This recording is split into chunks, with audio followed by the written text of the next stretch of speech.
berbicara soal bagaimana positioning, bagaimana relasi yang dibangun oleh Masjid Salman dari periode ke periode pemerintahan yang berjalan di Republik ini.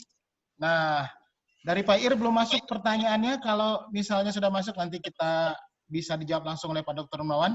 Silakan Pak Dr. Rumawan, punya waktu sekitar 25 menitan menjelang azan zuhur berkumandang. Terima kasih. Ya, terima kasih pada para penanya, dan tentu saja dari tadi yang disampaikan oleh Pak Kus, Pak Dede, juga Pak Wadek 1, Pak Dulkia, saya melihat selain juga ada pertanyaan, ada beberapa informasi tambahan atau masukan yang nanti perlu saya tambahkan. Nah, untuk Pak Gus dulu ya. Jadi sekarang apakah mengalami kelemahan spiritnya? Saya pikir juga tidak ya, tidak. Karena seperti saya katakan tadi, kalau keberadaan gerakan keagamaan di masjid pada saat itu ibarat oase di tengah gurun Sahara, gitu kan? Artinya gerakan seperti itu hanya ada di masjid, di perguruan tinggi umum, dan adanya di ITB. Perguruan tinggi belum ada. Nah, tapi setelah kemudian berkembang, kemudian di Jogja, kemudian lahir juga Masjid Salahuddin Al-Ayyubi dan sebagainya, dan melahirkan LDK. Nah, itu saya pikir menjadi semacam bahwa gerakan dan pemikiran Islam di kampus itu tidak terkonsentrasi pada salah satu masjid saja, gitu. Nah, kemudian yang dimaksud struktural itu apa maksudnya? Kalau secara struktural dalam arti dari masjid kemudian melahirkan secara masif, secara struktur, itu kan tadi sudah disampaikan ya. Yang saya lihat, saya juga baru tahu kalau Joko Karyan itu inspirasinya atau lahirnya juga dari aktivis-aktivis Salman. Yang saya lihat kemarin juga ada penelitian di S3 itu mengenai gerakan dakwah Majelis Taklim Telkom, gitu ya, dan kemudian melakukan semacam gerakan filantropi yang sangat luar biasa. Ternyata ditelusuri adalah mereka itu pangkal-pangkalnya atau ketika mereka kuliah di ITB itu adalah juga para aktivis Masjid Salman, gitu ya, yang di Telkom itu. Nah, ini menunjukkan bahwa secara struktural juga gerakan ini menurut saya masif ya, dalam arti berpengaruh baik lah di sini. Itu yang saya lihat seperti itu. Dan tadi disebutkan juga memang Hatta Rajasa, kemudian Wimar Witular, kemudian Abu Rijal Bakri, itu mereka sebenarnya juga adalah mantan-mantan aktivis Salman, dan itu menurut saya yang perlu kita apresiasi, yang perlu kita lihat adalah ternyata Sibgoh ya, Sibgoh Talloh gitu, atau Sibgoh Masjid Salman itu ternyata juga mampu melahirkan alumni-alumni yang ketika mereka itu berada di luar daerah seolah-olah sebagai penerus gerakan itu, gitu ya. Nah, jadi itu.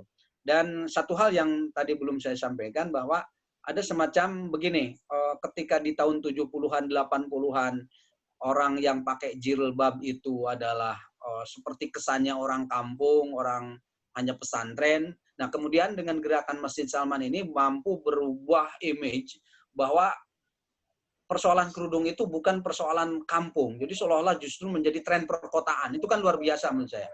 Secara sosiologi ya, secara sosiologi keagamaan, mengembalikan atau menumbuhkan rasa percaya anak muda, remaja, yang pakai kerudung itu kan terkesan image-nya adalah orang daerah, orang kampung.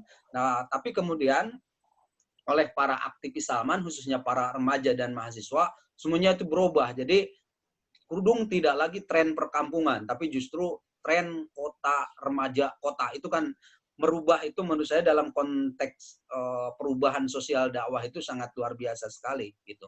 Kalau misalnya Ustadz hanya menyampaikan berkerudung itu wajib dan sebagainya, tapi dengan gerakan misalnya tadi anak-anak muda itu merubah persepsi itu, dan itu berpengaruh. Dan sekarang di dunia perkotaan, pakai jilbab itu bahkan artis kan mungkin bukan sesuatu yang norak atau yang kampungan lagi. Nah, dan kalau kita telusuri secara sosiologi keagamaan, itu kan akar-akarnya ada di sana, di apa namanya, dari cikal bakalnya juga dipengaruhi Masjid Salman juga ada lah. Ada kaitan, ada irisan seperti itu. Nah, itu yang untuk Pangkus. Kemudian yang Pak Dede ya, saya ketika menulis disertasi ini juga berdiskusi dengan Pak Rifki Rosad karena saya juga kenal sudah sejak lama ketika melakukan pelatihan pembelajaran. Jadi cuman karena saya tidak baca langsung tulisannya, hanya diskusi saja. Jadi gagasan-gagasannya saya ini juga sebenarnya dituliskan di disertasi itu. Hanya kalau dengan John Mahmudi saya belum ini masukan yang bagus. Nanti kemudian masukan untuk memperkaya tentang disertasi saya itu. Kemudian, nah ini kalau minta bahasa kasarnya, ini Salman ini HMI kah, PMI kah?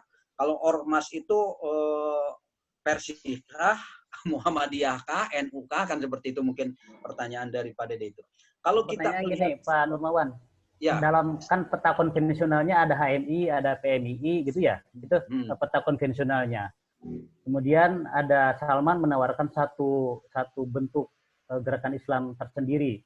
Nah, pertanyaan saya, apa yang ditawarkan oleh Masjid Salman di antara peta gerakan Islam kampus itu? Oh iya, kalau lihat dari sejarahnya sekali, itu kan gerakan dakwah kampus itu adalah gerakan yang diusung oleh Muhammad Nasir ketika gagal dalam konstituante. Jadi tahun sekitar berapa itu kita gali, ada di disertasi saya lupa itu.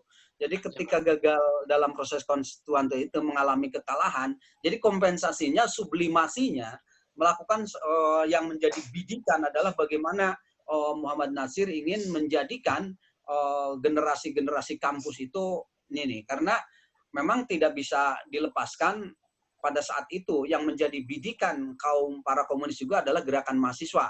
Lahirlah gerakan-gerakan mahasiswa.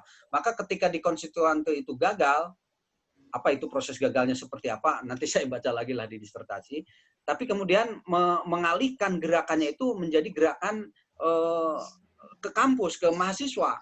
Dengan cara menghimpun para alumni-alumni haji juga bagian dari bidikan awal gerakannya. Gitu. Jadi kalau kita lihat di dalam sejarah gerakan atau peta dakwahnya di masjid kampus itu seperti apa, dalam konteks gerakan Islam nasional itu tidak lepas juga dari kegagalan umat Islam pada